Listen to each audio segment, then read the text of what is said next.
आज हम टॉपिक पे चर्चा करेंगे भारत में संघीय न्यायालय।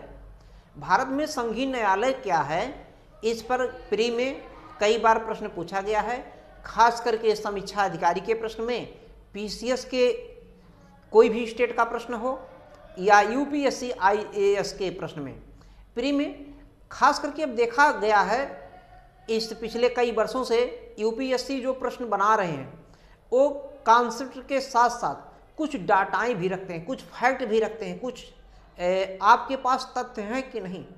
प्री में प्री एक हिसाब से समझिए ब्लैक एंड व्हाइट है।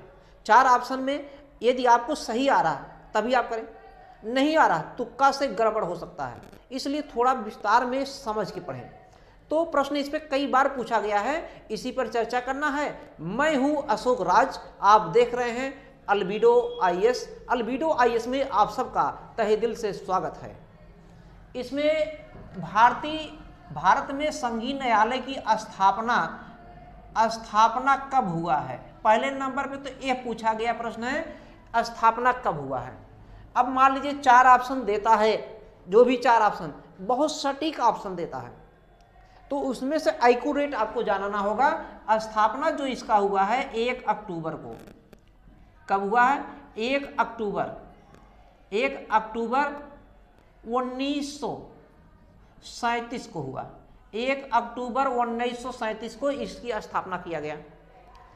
भारत में संघीय न्यायालय की स्थापना 1 अक्टूबर 1937, 1 अक्टूबर या 1 अक्टूबर, यहाँ 1 कहना ठीक नहीं, 1 अक्टूबर 1937 इसकी स्थापना जो किया गया किसके तहत किया गया, किसकी सिफारिश पर किया गया, किसके रिपोर्ट के आधार पर किया गया, ये भी पूछा गया है। तो इसकी स्थापना भारत शासन अधिनियम,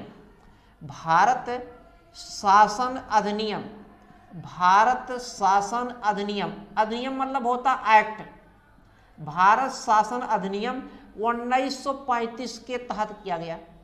इसकी स्थापना कैसे किया गया? भारत शासन अधिनियम 1935 के द्वारा इसकी स्थापना किया गया, इसी के रिपोर्ट पर किया गया। अगर ये पूछा जाए किसके रिपोर्ट पर, किसकी सिफारिश पर, किन के संस्तुतियों पर किया गया, तो भारत शासन अधिनियम 1935 कब किया गया? 1 अक्टूबर 1937। तो ये स्थापना का डेट एकदम एक्यूरेट डेट याद करना होगा प्री के लिए। अभी मैं इस पे प्रश्न देगा तो आप उस पे से देखिएगा, यहाँ पे समझ में आ गया। अब दूसरी चीज इसमें ये देखा जाता है, ये स्थापना जो किया गया भारत में संघीय न्यायालय, ये कहाँ पर किया गया? तो नई दिल्ली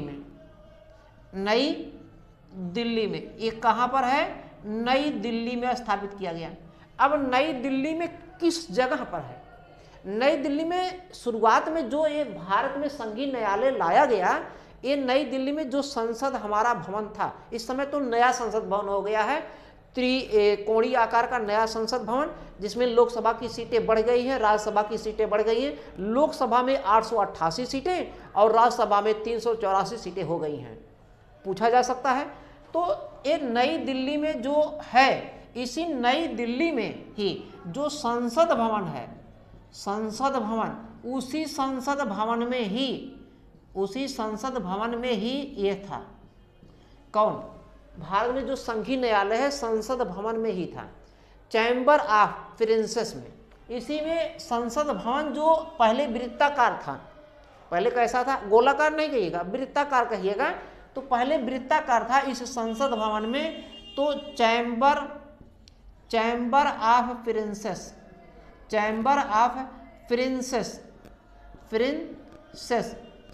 ऑफ प्रिंसेस में ही ये संघीय न्यायालय था। संघीय न्यायालय कहाँ था? ये जो संसद भवन है, संसद भवन के चैम्बर ऑफ प्रिंसेस में था। यहाँ तक क्लियर हो गया। बाद में एक कब तक रहता है? 1937 में जब स्थापित हुआ, 1937 से लेकर 1937 यानी कि 1 अक्टूबर 1 अक्टूबर 1937 से लेकर यहाँ से लेकर कब तक? 1950 तक, 28 जनवरी 1950 28 जनवरी 1950 तक, इतने तक। इसका मतलब क्या, हमारा जो सुप्रीम कोर्ट बना है, नया जो सुप्रीम कोर्ट बना, वो 28 जनवरी 1950 को अस्तित्व में आया, यानी कि 28 जनवरी 1950 के पहले पूर्ण रूप से कंप्लीट हो गया। 28 जनवरी 1950 में हम लोगों ने उद्घाटन कर दिया, वहां पे कार्य शुरू हो गया। अब यहां से ये भी बन सकता है प्रश्न, सुप्रीम कोर्ट कब से अस्तित्व में आया है, जो दिल्ली में सुप्रीम कोर्ट है कब से शुरू कार्यभार हुआ है, तो 28 जनवरी 1950। तो जो भारत में संघीय न्यायालय है, ये पहले संसद भवन का एक भाग था, chamber of princess, chamber of princess में इसी में था। ये यहां तक क्लियर हो गया, यहां तक सबके समझ में आ गया। अब दूसरा चीज ये पूछा जा सकता है, पूछा भी गया, पूछा ही नहीं जा सकता, पूछा भी गया है, ये जो नया संसद जो नया बना है अभी भारत में संघीय न्यायालय, ये इस न्यायालय में कितने जज थे, कितने सदस्यीय था। ये 3 सदस्यीय था, जिसमें एक मुख्य 2 अन्य। तो इन उस मुख्य का भी नाम पूछा गया, इसको हटा दिया जाए तो आगे हम लिखते हैं। इसमें ये जो संसद भवन क्या नाम है, संघीय न्यायालय है, इस संघीय न्यायालय की जो स्थापना हुआ है, इस संघीय न्यायालय में कितने लोग हैं, एक मुख्य जज, एक मुख्य जज, मुख्य न्यायाधीश हैं, मुख्य जज कहिए या मुख्य न्यायाधीश, ये कौन है, इनका नाम पूछा गया है प्री में। इनके नाम को भी जानना है, इनका नाम है मैरिस गियर, मैरिस गियर। पूरा नाम अगर देखेंगे तो इनका पूरा नाम लिखा जाता है मैरिस लिंगफोर्ड गियर।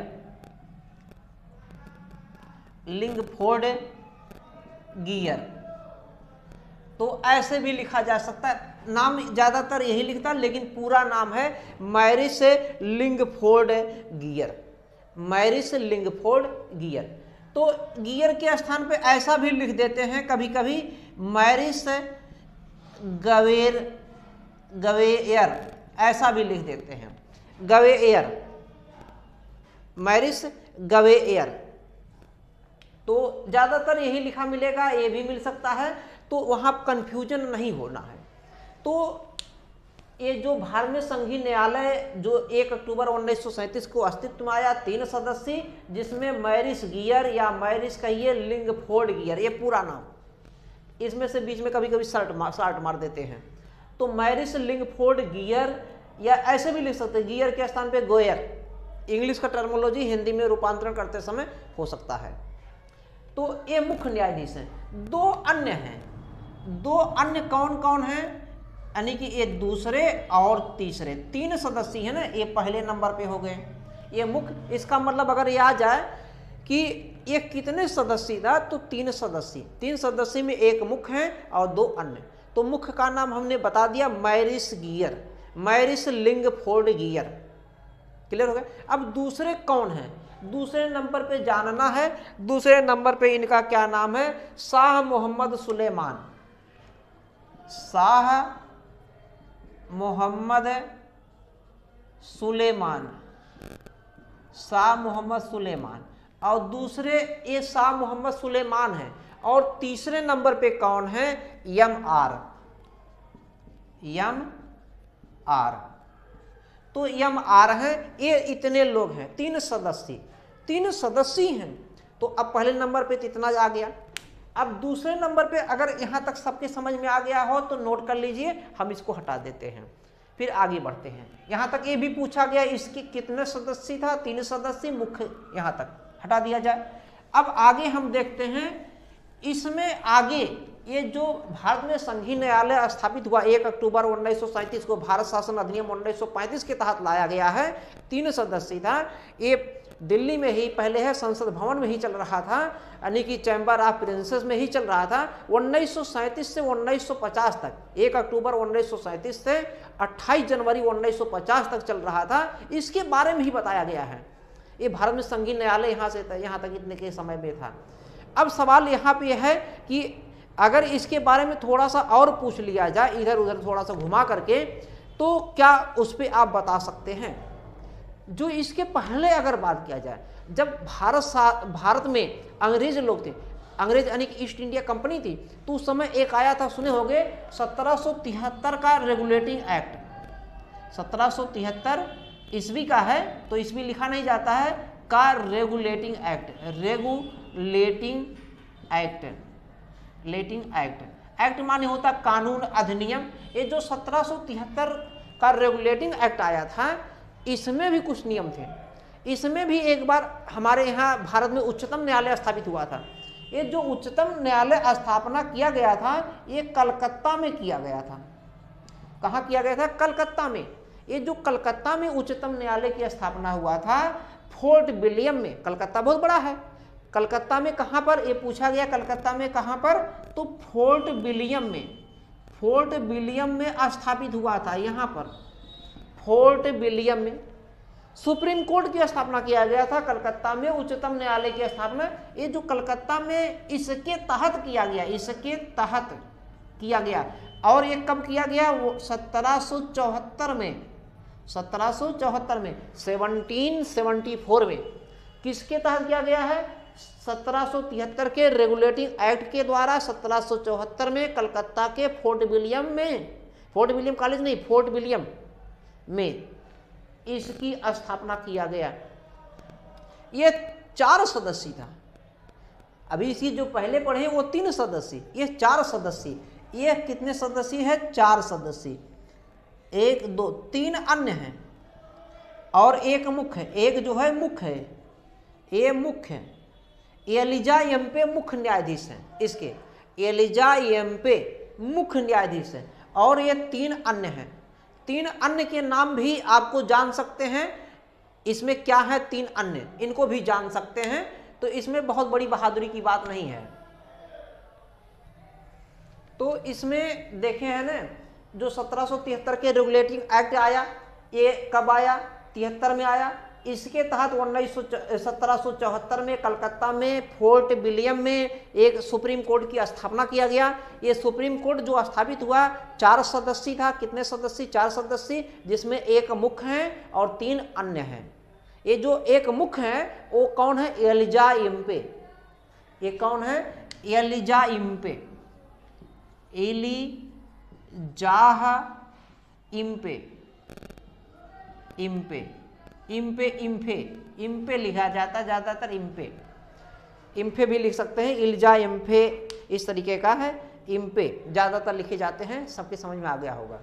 तो नहीं समझ पाए हैं? ठीक है।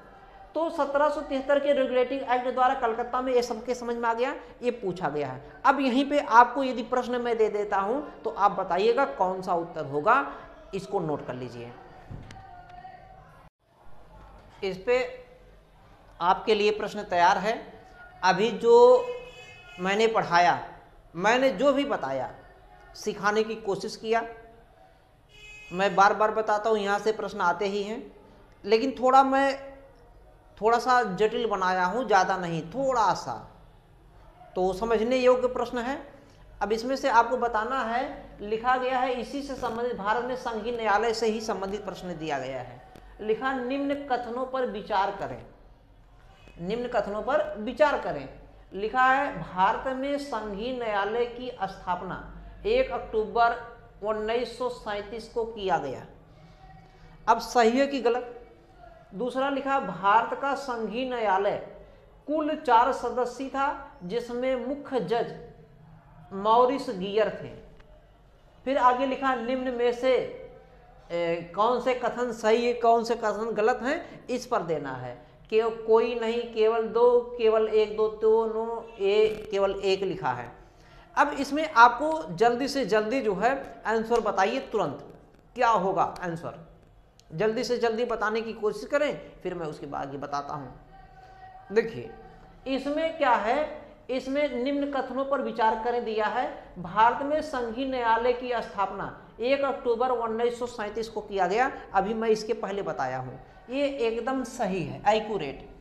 फिर लिखा भारत का संघीय न्यायालय कुल 4 सदस्यीय था। ये गलत है, 4 सदस्यीय नहीं था, बल्कि कितने सदस्य था? 3 सदस्य, 3 सदस्य, जिसमें एक मुख्य है और 2 अन्य हैं। मुख्य कौन है? जिनका नाम लिखा है, जिसमें मुख्य जज मॉरिस गियर है, मॉरिस गियर है मुख्य है, और 2 अन्य कौन है? एक है एम.आर. है, एम.आर. है, और दूसरे कौन है? मोहम्मद सुलेमान है, सर मोहम्मद सुलेमान एक है, दूसरे सर एम.आर. हैं, और एक ये है सर मॉरिस गियर। ये मुख्य जज है, 3 ही सदस्य था, यहाँ 4 लिख दिया, इसलिए ये स्टेटमेंट गलत है। लिखा है निम्न में से कौन सा कथन सत्य नहीं है? मेन चीज ये देखना, ये चीज सत्य नहीं है, जल्दी बल्दी नहीं करना, नहीं गलत हो जाता है, सरल क्वेश्चन भी गलत हो जाता है।